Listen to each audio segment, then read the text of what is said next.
တွေအဝေးတည်းမှာကြိုးစားနေတယ်စုံပြမှုတွေများလေဒုံတွေရောက်လာကတွေရှင်တန်ကအိမ်မက်တစ်ခုတွေမျောလေးရယူနေတာဘာဖြစ်တဲ့ချက်လဲလာခဲ့တဲ့ရှင်လာ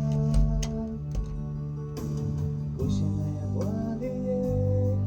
မျောလေးချက်ရဲ့ကဘာလေးဒီနေ့နေ့တော့မင်းရဲ့နာသူပုံပပူတွေရောက်လာမှာခဏလေးတော့ဆောင်စားရင်လည်းနေမှာရှင်မချက်တွေပြည့်တဲ့တနေ့နေနောက်ကိုပြည့်တယ်ငါရောက်လာမှာ